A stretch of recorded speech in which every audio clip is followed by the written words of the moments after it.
for the 10th planet is the TARDIS lands at the South Pole in 1986. The arrival coincides with the appearance of Earth's forgotten twin planet Moondas, along with visitors from that world, the emotionless Cybermen. It's up to the Doctor and his friends to stop the creatures before they convert Earth's population into similar cyber creations, but the encounter will have a devastating effect on the Doctor. To start off with, the sets were marvelous. Even though they were using 1966 technology, it was believable that our heroes are in 1986, and is quite imaginative.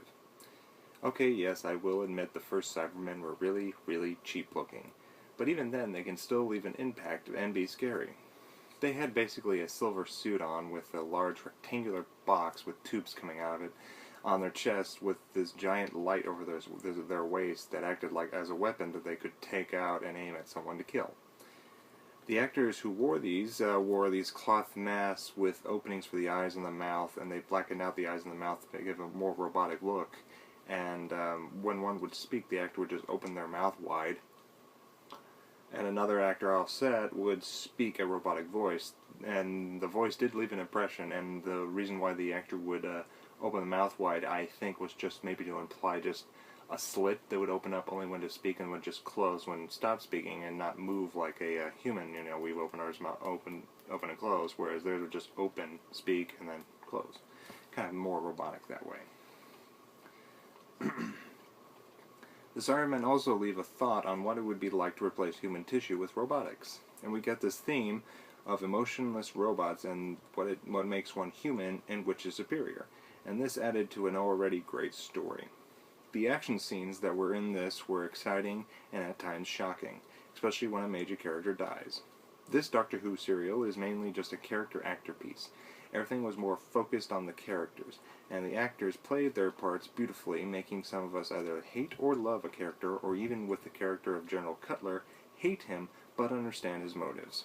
Unfortunately, the last episode of the serial is animated, since that episode is still missing from the BBC archives. A VHS version using surviving clips, audio, and still frames is used as a bonus feature for the DVD.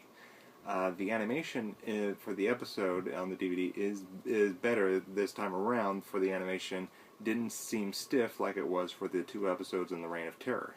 I think that is because with this one they were able to use they used the surviving clips and use them as a reference or rotoscope them to create hand gestures and movement and give the animation more life. The death of the Cybermen was quite creepy, for they just disintegrated, and the animation made it look smooth and shocking. Suddenly the masks flattened, and the components on the armor just fell apart. Just as a note, to be different and to show a more peaceful future, the world is more of a unity, and for there are different races in the departments of the space program. In space there's a black astronaut. On Earth, I'm guessing it is an Italian running the program, and I think there was a Russian with him, and a woman, and a person from Africa there too. It is a nice bit of hopefulness that the future will be more open and less prejudiced. And then the last thing to talk about, the first regeneration. William Hartnell gave his last great performance as the Doctor. In this serial, as all the other actors who play the Doctor in the future, they give their final great performance before regeneration. In the serial, the Doctor is getting weaker and weaker until he collapses in the TARDIS and a bright light glows on his face and we see a transition from one face to another.